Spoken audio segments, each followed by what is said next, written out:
Welcome to the Visegrad Insight podcast. We bring you global experts on the future of democracy, security, and economy. The leading voices from Central Europe and on Central Europe. Hosted by editors of Visegrad Insight. Powered by Respublika Foundation from Warsaw, Poland. We're sitting on the stadium in Gdańsk. It's 26th of June 2026. My name is Wojciech Przybylski. I'm editor-in-chief of Visegrad Insight, and I'm most pleased to host at our podcast Commissioner Andrius Kubilius. Welcome, sir. Welcome, my pleasure. We are at the sides of the Ukraine Recovery Conference, to which your contribution personally as a politician, as a commissioner, is also enormous. You've been invested in this project, in this topic for a long time with your effort to boost the defense spending, defense industry policy of European Union with an outlook on Ukraine primarily. Would you agree that Europe is living in a moment that fundamentally changes the nature of the European project? How to say? We're living through the moment which demands big changes. We're changing a lot of things not because we want to change, but because the life challenges and threats are of such a nature that we need to change. We need to change both to develop our real defense capabilities and to become more independent in terms that we need to be able to take what our American friends are asking, primary responsibility for conventional defense. So it's really having in mind that during the last 30 years, after 1990s, we in Europe decided that we can enjoy peace dividend, not investing into defense and having some kind of, I would call, maybe naive hope that Americans forever will take care about our defense and they will spend American taxpayers' money for European defense. So for us now to shift, to totally different reality, it's quite a big change. But we are coping with that, and especially that we're very much inspired by example of Ukraine. Mm-hmm. Where from one side, definitely we understand that Ukraine is defending us, and that is why we need to support and even to increase our support, but also we can see how Ukraine managed to change itself, of course, during the years of the war, but also doing that in such a remarkable way. And now we can see the fruits of that change when Ukraine is starting to prevail both on the front lines and also with the deep strike. We need to remember that back in 2022, the whole Ukrainian defense industry was able to produce annually somewhere around 1 billion euro value of weapons. Now they are producing 50 billion value. So I am not saying that in Europe we should dream about 50 times bigger defense production, but definitely what we can say to ourselves that we, from one side, we are supporting Ukraine, from another side, we need to learn a lot from Ukraine. Yeah. Would you say that one of the lessons that we need to learn from Ukraine is converging both the security and defense sector, which is traditionally top-down, with the bottom-up civil society that builds up resilience? Is that in the core of the, so far, Ukrainian success to prevail? Well, definitely, Ukraine is showing also very important examples of civil society, of volunteer sector, how much they were able to bring an added value to the whole defense architecture, defense capabilities of Ukraine. That is what we need to learn. From another side, I'm always saying that when Marco Rubio now is saying that Ukrainian army is the best in Europe, Alex Stubb is saying that even maybe it's best in the world, I am asking myself why Ukrainian army is the best, and really I agree with those two leaders. I'm asking why Ukrainian army is the best. I'm answering very simply that in my view, it's not that just because Ukrainians have most courageous soldiers or they have smartest generals. but also that they managed to develop and to create very innovative, very dynamic defense industry. And that is part of their military success. And again, here we can go much more deeply. Why Ukrainians managed to create such a, innovative defense industry?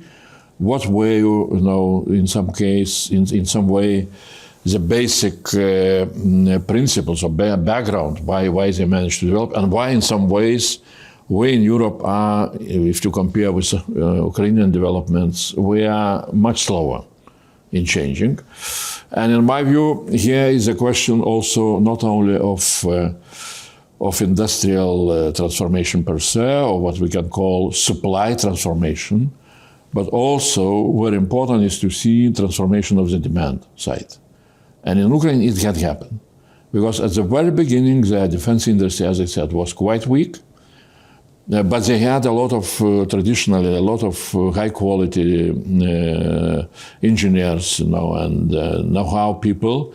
And when Russia started the attack, massive attack, back in 2022, very soon it appeared for Ukrainian leadership, for President Zelensky and General Zaluzhny, that in order to withstand this mass of Russian army, you need to go into some kind of new technologies. And at that time, it was big Ukrainian success that on technological, on supply side, they had also very dynamic, very innovative community of digital people, let's say. The same Mykhailo Fedorov, who is now defense minister, was digital minister, and he was very, very instrumental in creating all that drone army and network of cluster, Brave One cluster of all those producers of drones. So that was this combination. From one side, really very advanced digital qualities of Ukrainian, specialists and young people, and from another side, really understanding that demand needs to change and doctrines need to change. That created this possibility that Ukrainians now have the best industry, and based on that best industry, they have the best army in Europe. They also have a direct demand from the front lines when the product is essentially created on demand from the soldiers' demand rather than top-down. But we cannot recreate such a demand in other European countries that are at the same time boosting their industrial defense spending and production. I wanted to touch on how do you evaluate and what do you expect from SAFE, that preliminary contracts have been already signed.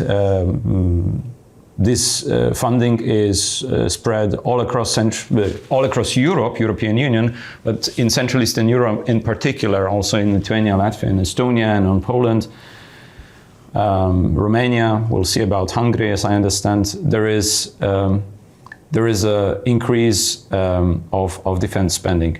How much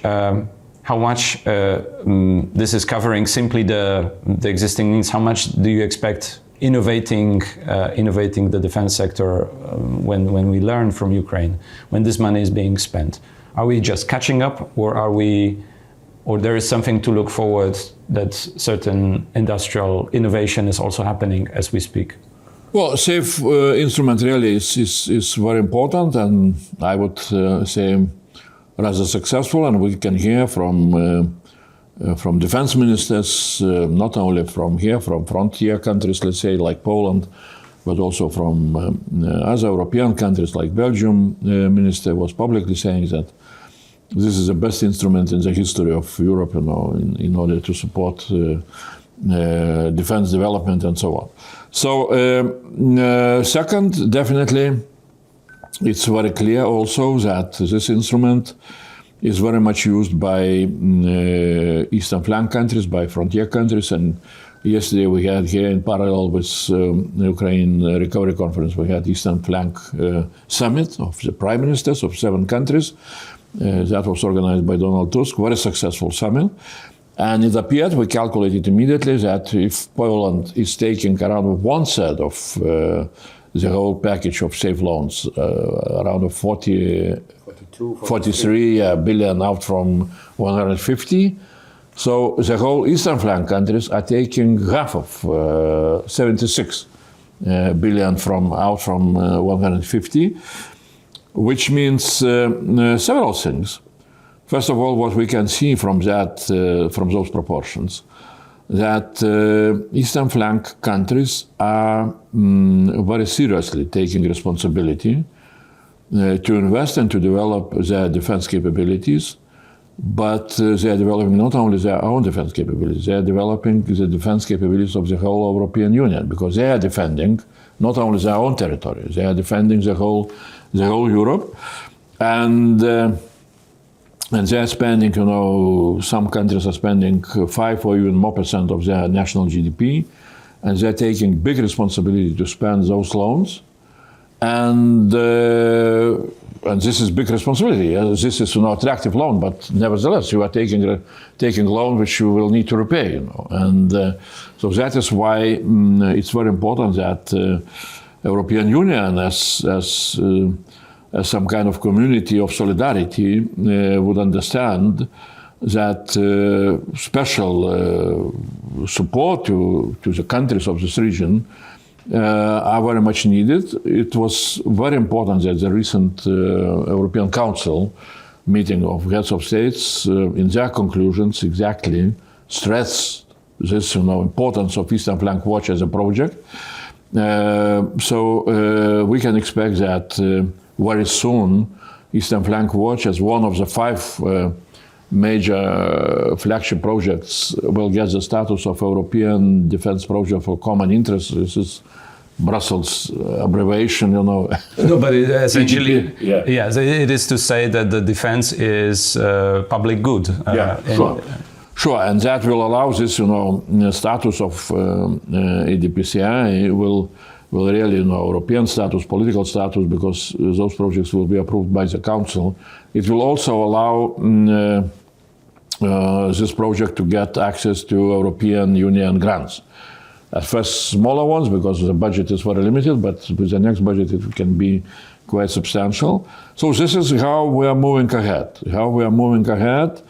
With really specific, special attention to this region. Because again, I can just conclude that this region really, first of all, is suffering because of all the threats. Second, the region is preparing their own defense in a very substantial way, and they are preparing defense of the whole Europe. So that is why solidarity from Europe is an obligation, and I hope that we shall manage to realize that. Final question. We have a lot of new strategies, and they are taking shape in practice, and I think we can see the delivery being put on the ground, really, as you said. SAFE is a byproduct of the Readiness 2030, then the resilience or the resilience strategy of Europe. And at the same time, Commission is working on civil society strategy, on democracy shield, all these components that are elements of also what President Niinisto outlined in his report as elements of the whole society approach. But do you think, would you agree with me, that some of these strategies do not speak enough to each other? I mean, are we mobilizing the maximum of the civil society and strategies and all these documents related to democracy, so that in their core we know this is an element of our defense, that civil society and democracies are critical infrastructure? I mean, yeah, perhaps. Just I can again repeat that we started this deep dive into European defense quite recently. So a lot of things still we need to develop, and maybe as a first we concentrated ourselves on this what we call material defense readiness. Now we're starting to look into institutional defense readiness, much more debates about European pillar of NATO and so on. That will be, but also very much. Is also attention is paid, especially since recently, towards what we can call preparedness, and this is exactly the essence of President Niinisto's report, and specifically on this, very famous Article 42.7.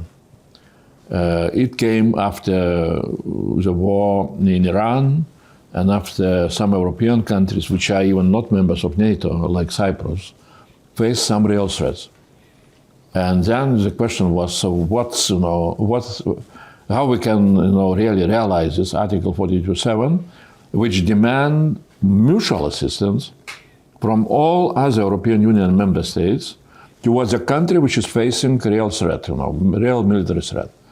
And that pushed us really now to work on this, specific language of how we need to be ready, and definitely whole society approach, because mutual assistance here means not only military assistance, it means everything. Also political.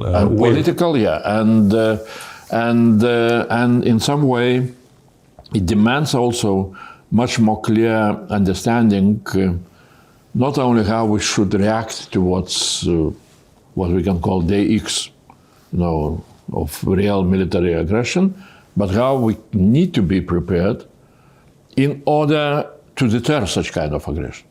So all those things are starting really to come into our discussions, into our attention, and I hope that very soon we shall start to see much more clear this, the whole picture, which we can call the new picture of European security architecture. Are we in time? Always, we would like to speed up, and we are really doing a lot in order, both from small things to be more speedy. Like, for example, recently we adopted so-called defense simplification omnibus, which now, for the first time, creates a legal regulation which creates an obligation for administrations to give the permit for construction of military factories, military facilities, not during the next 4 years, that is what's happening till now, but during the next 100 days. So this is an example of what we need to do. But in all other areas also we need to speed up. Also our decision-making procedures, it's challenging, but we shall do. Well, I hope with your leadership we can achieve much more. Thank you. Thank you very much for your time. Thanks a lot. Thanks. And that's all from this week's episode of the Visegrad Insight podcast, bringing you the leading voices from Central Europe and on Central Europe. Make sure to subscribe, and we'll be in touch next week.